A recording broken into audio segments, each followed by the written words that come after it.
Hey guys, it's Max. I'm here with Jordan from the Camera Store TV, and we're going to take a look at the new 12 to 35 version 2 that Jordan has in his hands, and we're going to compare it to the version 1. Yeah, I use the version 1 a lot. We used to shoot the show on AF100s way back in the day, so that was kind of one of our bread and butter lenses, and we're just switching from Sony back to Panasonic for the GH5 right now.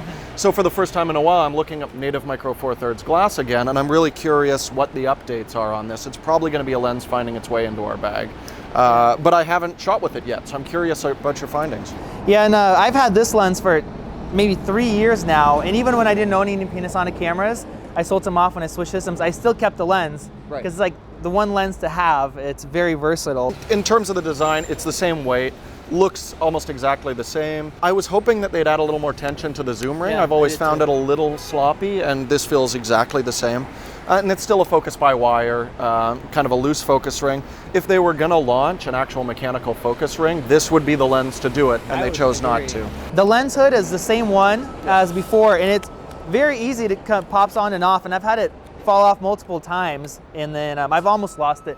Yeah, I've certainly had to replace our hood on it, and that new design with the little locking pin is really smart. Yeah, the 12 to 60, that was the first thing that wowed me when I took it out of the box. So one reason a lot of people are interested in this lens is the DUAL I.S 2. So this lens, it supports DUAL I.S 1.0 as long as you update the firmware, or that one supports DUAL I.S 2.0. Now I personally don't know if there's a hardware limitation to that, or they want to sell more of these, so they have two. Do you know anything about that? No, I have no idea. I think it's got to be some sort of mechanical thing, because Panasonic is very, very good about doing, updating everything as best they can. And I know the Nocticron, that was updated to DUAL I.S too. Yeah. So, and this is, I think, a 2012 design, if I remember right, something like that. About 5 years would be right on. Yeah. So I think the first thing we're going to go and test out is the DUAL I.S 2.0 versus 1. See if we can see a noticeable difference. Now the IBIS system already works really well in this camera, and so you haven't shot with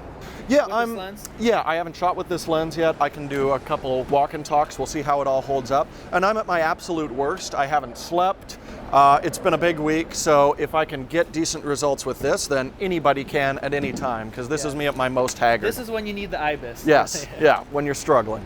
One thing I really love that they still have on this is a physical switch to turn the IS on and off. I've found Panasonics aren't great for detecting when they're on a tripod, so sometimes you'll get a little bit of a float. The stabilizer's still working when it doesn't need to. So it's great that I can just quickly flip the switch and I have a visual reference, as opposed to remembering to go into the camera, turn the stabilizer off, which I constantly forget. And then if you're rolling, you can flip a switch and turn it off, whereas you can't go into the menu. And into the hard menu while you're rolling. Yeah, it makes a big difference.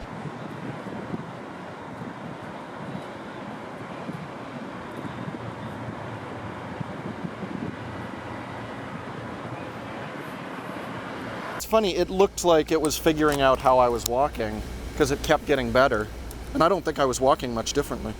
Yeah, you looked like you were walking exactly the same the whole time, so let's take a look.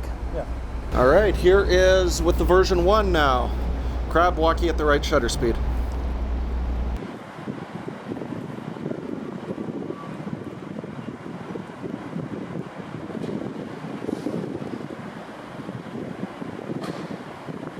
All right guys, so now we're gonna go all the way to the long end at 35, which is about 70 equivalent with full frame.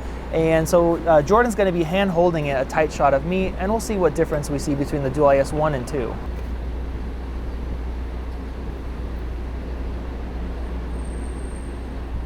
That's really good. Okay, let's try 2.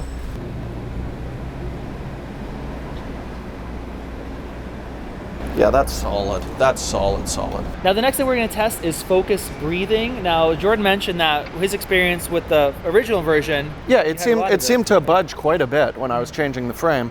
So I'm curious with the new one if that's been corrected. And it's really tough to determine these things now, because software plays such a huge factor in how the distortion is, how the breathing is corrected. But I'm very curious with that new one, because I pull focus constantly, and I'm a huge snob about focus breathing. Yeah, this frame is not moving at all with the older lens, which really kind of surprises me.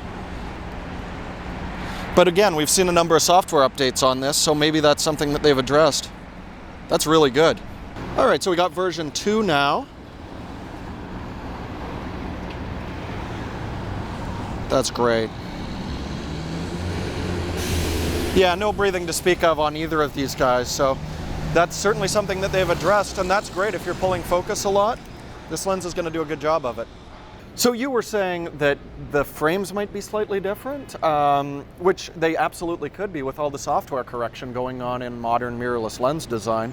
You know, they might say the same focal length on them, but they could be completely different frames. Yeah, and we're going to validate it right now, but I had a test when I was shot one, and I had something framed very close, and I switched to the other, and it did seem like it was wider with the newer lens. So we're going to test it out right here. Find out if that is the case or Max is spiraling into madness. Yes. After all the autofocus tests. Yes, yeah.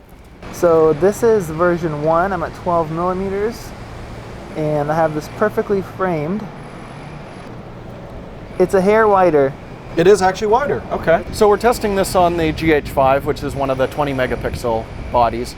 No AA filter on it, so this is as sharp as we can get on Micro Four Thirds at this point. If there's going to be flaws, we're going to see them right now. All right, guys, so we just got a bite to eat. We took a look at the footage, and we did notice a couple differences. Yeah, absolutely, and we took a look at some stills for resolution as well. Yeah, so starting off with sharpness, what did we notice? Bizarrely, centers look identical on them. There's differences in contrast, things like that I'd expect. But corners were noticeably sharper on the old version, which kind of surprised me. Yeah, and that's both at 12 mil and at 35, Both and it was sides. more noticeable on the longer end. Yeah, I almost wonder if there's more being done just through software to the newer version of the lens, because sometimes that can lead to corner softness. If it's trying to take other stuff out, like exactly, like if it's trying to correct for distortion or whatever, you'll lose some resolution, and I wonder if there is more of that going on with the new version of the lens. Yeah.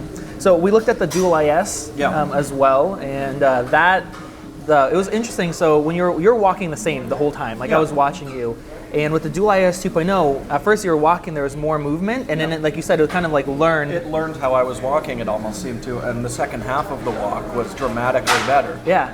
Where when we looked at the first version, it never felt like it changed. It was the same all the way through. Exactly. Other than the color differences, the only thing that I've noticed in my personal testing before this was the version 2. It was slower to autofocus, like a pretty big difference, and also more pulsing. But I do want to kind of point out, it's hard with lenses because there's different samples. Could be something with just our lens, so I wouldn't just take my word on it and just use that. That's the tough thing with lens tests. There's a lot of sample variation, but I mean, it is disconcerting. But the good news about mirrorless lenses is, again, it's something that they could very easily fix. Yeah, so they do firmware updates in these new lenses now, so they can tweak stuff like how fast it focuses, how smooth, and different stuff like that. So what's your overall takeaway? One is, we didn't mention in the video, one's 700 now and one's 1,000. Yeah, I mean, it's a big premium. If you're using it with a body that supports the DUAL I.S. 2, then I think it's absolutely worth it, especially if you're doing a lot of walk and talk, event shooting. Yeah, if you're walking like that and doing that. If you're just shooting static, locked off stuff, I would or stills, probably. Or stills primarily. And I should mention with the autofocus too, we didn't notice a difference in stills, just with video capture. Yeah, that's in video, on the new one. But yeah, I would say get the original one, especially if what we're seeing with resolution is consistent across the board. You get a sharper lens for less money. Yeah, and my thought is, you have $300 that you save, that can be a nice prime that you can pick up. Yeah. You know, like a 42.5 1.7 is right around that price range. So get a set of NDs. Yeah. Yeah. So hopefully that you guys enjoyed watching this video. If you guys have questions, you guys can ask in the comments section below. Yep. Jordan, thank you for joining us. Yeah, thanks for having me on the show again. So, absolutely, this has been fun. Yep, and we'll see you guys in the next video.